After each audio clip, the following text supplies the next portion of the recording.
بسم اللہ الرحمن الرحیم۔ آج کا نافرمان بیٹا کل کا پریشان باپ ہوگا، یہی قانون فطرت ہے۔ علم کا آ جانا اچھی بات ہے، علم کا عمل میں ڈھل جانا اس سے کہیں زیادہ اچھی بات ہے۔ جب مجھے میری مرضی کی کوئی کھانے کی چیز نہیں مل رہی ہوتی تب مجھے ان لوگوں کا خیال آتا ہے جن کے پاس 2 وقت کی روٹی نہیں ہوتی۔ ہم کتنے ناشکرے ہوتے ہیں، اللہ پاک ہم سب کو شکر کرنے والا بنائے۔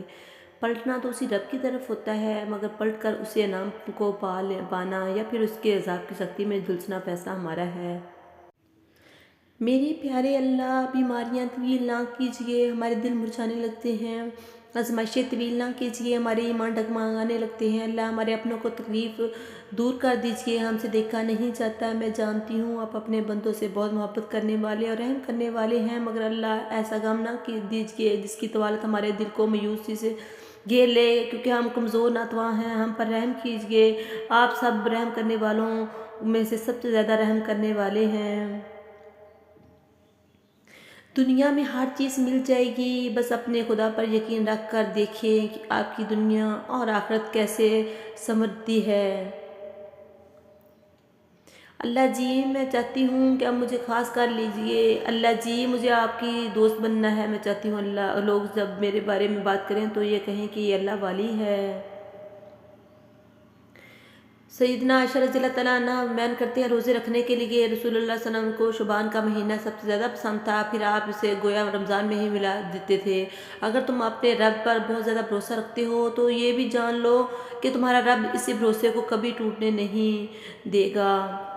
اپنے دل کو مضبوط بناؤ اور اللہ پر یقین رکھو، وہ تمہاری ہر مشکل آسان کر دے گا۔ قبر کی سختی، نبی کریم صلی اللہ علیہ وسلم نے فرمایا، میں نے قبر سے زیادہ کوئی اور بھیانک منظر نہیں دیکھا، یا اللہ قبر کی سختی سے ہماری حفاظت فرما۔ پسند کی شادی حضرت خدیجہ رضی اللہ تعالیٰ عنہ پہلی عورت تھی جنہوں نے نکاح کا پیغام نبی کو بھیجا۔ یوں اللہ پاک نے ان کے ذریعے لڑکی کو خود اپنے خاوند پسند کرنے کی اجازت دے دی۔ میں اپنے رب کی طرف جا رہا ہوں، وہ ضرور مجھے کوئی راہ سجائے گا۔ آج کی اچھی بات، جو سنت کو نہیں جانتا اس کے لیے ممکن نہیں کہ وہ بدعت کو پہچان سکے۔ رضا الہی کی خاطر تعلقات بحال رکھنا دنیا کے مشکل ترین کاموں میں سے ہے۔ کسی کو زیادہ سیدھا سادہ بھی نہیں ہونا چاہیے۔ یاد رکھو، جنگلوں کے اندر سیدھے درختوں کو جلد کاٹ دیا جاتا ہے اور ٹیڑھے درخت اپنی جگہ پر کھڑے رہتے ہیں۔ گالیاں نکالنے سے کوئی طاقتور تو نہیں بن جاتا اور اس طرح برداشت کرنے والے سے کوئی بھی بزدل نہیں بن جاتا۔ انسان سے غلطی ہو ہی جاتی ہے، ہمیشہ غلطی کا اعتراف کرو، سرخم ہو جاؤ، میرا رب کرے بہت عزت سے نوازے گا۔